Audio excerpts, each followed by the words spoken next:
और एक टक्का वैश्युलैक्यता वैश्युलैक्यता वैश्युलैक्यता और एक टक्का और एक टक्का जय जय माता जय जय माता जय जय माता और एक टक्का और एक टक्का और एक टक्का और एक टक्का जय जय माता जय जय माता वैश्युलैक्यता वैश्युलैक्यता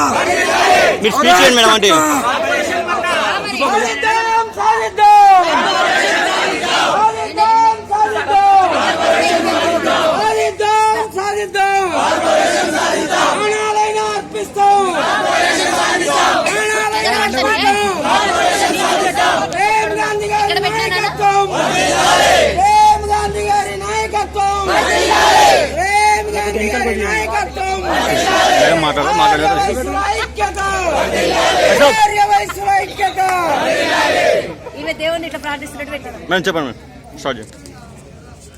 ఈరోజు ఇక్కడ ధర్నాకి మేము వచ్చినందుకు మమ్మల్ని అరెస్ట్ చేశారు. అన్యాయమే కదండి ఇది. మేము కనీసం 2 అడుగులు కూడా ముందుకేయలేదు, ఎంబడే అరెస్ట్ చేశారు. అంటే మా వాళ్లలో కొంతమంది మేము ఎక్కడ ధర్నా స్పాట్ అనుకున్నామో అక్కడ వరకు వెళ్లారు, అది చాలా సంతోషము. కానీ మేము 4 అడుగులు ముందుకేసి రాగానే ఆల్రెడీ బందోబస్తుతో రెడీగా ఉన్న ప్రభుత్వము మమ్మల్ని అరెస్ట్ చేశారు. కానీ 2 నెలల నుంచి కృషి చేస్తున్నాము, మేము 2 నెలల నుంచి కష్టపడుతున్నాము. కానీ మేము కనీసం ఒక 10 సార్లు వినతి పత్రం పెట్టాము, మాకు కార్పొరేషన్ ఇవ్వండి, మాకు కార్పొరేషన్ ఇవ్వండి అని. అంటే ఏదైనా చిరిగే వరకు లాగొద్దు, తెగే వరకు లాగొద్దు. మేము మరి ధర్నాలకు రావడానికి కారణం మేము వినతి పత్రాలు పెట్టుకున్నా మీరు మా మొర ఆలకించలేదు. అందుకే కదా మేము ధర్నాకు వచ్చాము. మరి మేము ఓట్లేస్తున్నప్పుడు మాకు అడిగే హక్కు కూడా ఉంది కదా. ఇంతమంది జనాభాలో వైశ్యులు మాత్రం ఏమన్యాయం చేశారు?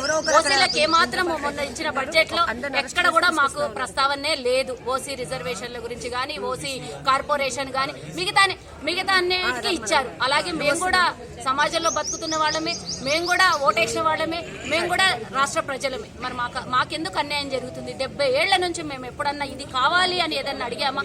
మొట్టమొదటిసారి మా లోపల చైతన్యం వచ్చి 70 ఏళ్లుగా ఒకప్పుడు బానిస బతుకు బ్రిటిష్ చేతుల్లో బతికాము, ఇప్పుడు ఈ ప్రభుత్వం చేతుల్లో, ఈ రాజకీయ నాయకుల చేతుల్లో బతకాల్సి వస్తుంది. మరి అప్పుడు వాళ్ళ చేతిలో బతికే ఉంది, ఈ రోజు వీళ్ళ చేతిలో బతికే ఉంది. ఎంతసేపు మేము సంపాదించుకొని బయటికి ఇవ్వడమే తప్ప మాకు వచ్చింది ఏమీ లేదు. మేము ఎన్నో అన్నదాన సత్రాలు నడిపిస్తాము,